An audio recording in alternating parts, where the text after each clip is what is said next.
Hey everybody, Black Ninja 797 here, and welcome back to another episode of Left 4 Dead 2 Myth Busting Mondays. And in today's video for the final myth, we're going to be testing to see if whether or not that if a witch can ride spit or spit in Left 4 Dead. If you guys end up enjoying today's video, please drop a like, comment, subscribe, follow, and all that beautiful stuff. And if you guys have a myth of your very own that you would like to have be featured in next week's episode, please by all means leave it here in the comments down below. Or also alternatively, you can leave within my Discord server, which is going to be linked down below in this video's description. And all that being said, guys, I hope you end up enjoying seeing this week's episode of Left 4 Dead 2 Myth Busting Mondays. Myth: are you able to jump off of the Coldstream Memorial Bridge and live if you land in a certain body of water? Alrighty guys, so in a prior episode we tested a myth to see if whether or not you could survive jumping off of the Memorial Bridge by, instead of jumping in the water, jumping on this ladder that is going to be next to the water, and that ended up being confirmed. And now the myth is suggesting that if you were to jump in a body of water, specifically in this corner over here, that you'll actually end up living. Alright, so I was a little off last time, so we're going to land and we're going to try it again.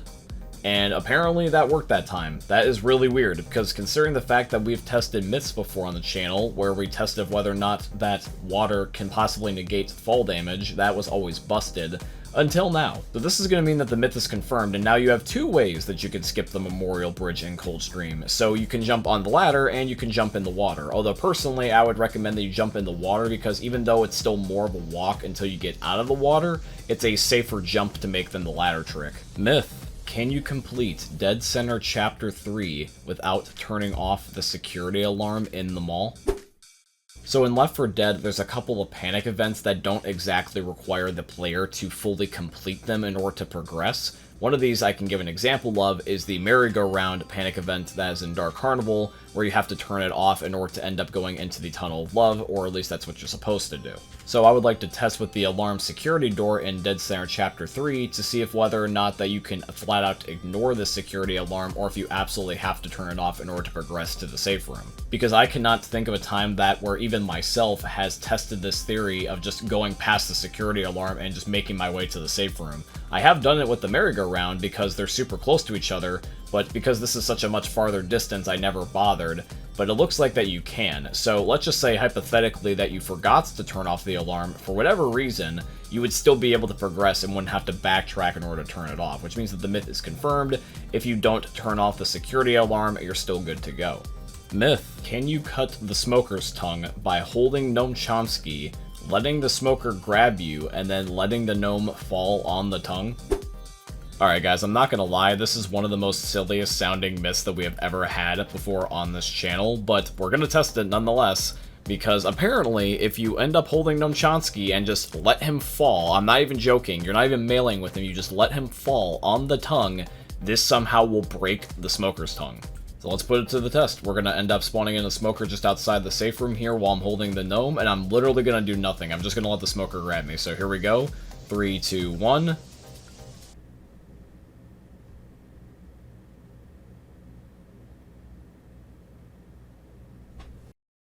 You saw that, right? Bro, I don't even know what to say. That is probably the most anticlimactic and yet comedic result I have ever had to a myth before in pretty much the entire series. And we've had this for 182 episodes now? Like, what the hell? So I guess it's confirmed, even though it's stupid, because, like, why is that so efficient? Like, literally, why is one of the most efficient ways to end up cutting the smoker's tongue is to literally do nothing besides just holding the gnome? No wonder Gnome Chomsky is amazing. He's literally the best survivor in Left 4 Dead. He can't get killed by the smoker. Myth: in the developer commentary section of Left 4 Dead 2, in Chapter 4 of the Parish, will Kelly Thornton mimic an early charger sound? Alrighty guys, so in the developer commentary for Left 4 Dead 2, there is going to end up being these little annotations that you can click on that will give commentary from the devs talking about how Left 4 Dead 2 ended up being created and giving some insights into what they were thinking. And one of these little pop-up bubbles I want to look at is by Kelly Thornton. So I'm going to take a moment just to end up stopping the commentary temporarily and letting us all listen to what Kelly has to say. Because sound is such a crucial gameplay element in Left 4 Dead, the designers needed temporary sounds to test out ideas for the new boss infected. Sometimes we were able to pull temp sounds from unused performances in our library, but in Left 4 Dead 2, the sound designers did their own temp performances. The goal with these is to be just functional enough to test the new character's viability. As such, some of the temp voices for the characters were quite funny. While inappropriate for the actual game, some of the sounds were highly popular within the team, and it was common to hear animators up and down the halls mimicking the early Charger test calls.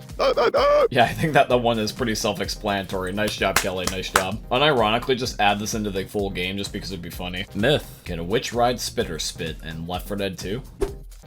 Alrighty guys, so here goes the last myth. This is going to be Dan, me, and Spencer trying our absolute hardest to end up getting a spitter loogie to end up going underneath of the witch's feet and see if this can fling her. I do have the hope that this will work because of the fact that we've done similar things with other special infected with flying projectiles, such as the fact that we're able to get a tank to launch up into the sky with a grenade launcher by shooting his feet. So I'd like to remain optimistic that this could actually work.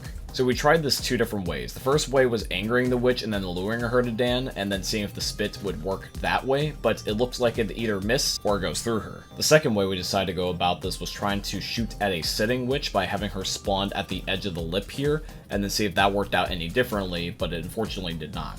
I felt we were making more progress with her chasing me, but the thing is though, is it was just hard to get the timing right because she would just swerve and go around like a drunk driver. She was just never on a straight path and it made it very hard to predict her. So I'm going to say it's safe to say that this is going to be busted because the witch is just way too unpredictable and janky to get her to line up in the proper spots. Plus also, even if she was going to ride the spitter spit anyways, now that I think about it, she would probably just immediately get off of it to go back to chasing somebody. Alrighty guys, but that is it here for today's video, and I do truly hope you guys ended up enjoying, and if you did, please consider dropping a like, comment, subscribe, follow, and all that beautiful stuff, and if you guys have a myth of your very own that you would like to have be featured in next week's episode, please by all means leave it here in the comments down below, or also alternatively, you can leave within my Discord server, which is going to be linked down below in this video's description.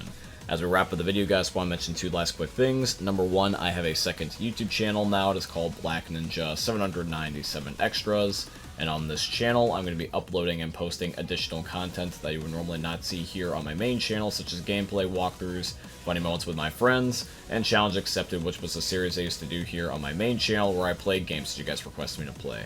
If you guys want to check out the second channel, there is going to be a link down below in this video's description.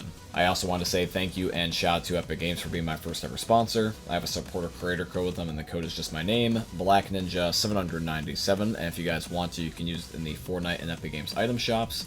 Anybody that uses my code or has used it before in the past, I tremendously appreciate you. And yeah guys, all that being said, I hope you ended up enjoying seeing another YouTube video from the most unique YouTubers are ever going to see. Thanks for watching guys, I love all of you, and peace out. Hey meme lords, Jesus here, and you better have enjoyed that video there by the eternal god Daddy Ninja. You should probably subscribe too, or the mighty Moab will come for your balls. If you enjoyed the video, you might like it too, and give me the memes. Flash, bang, boom!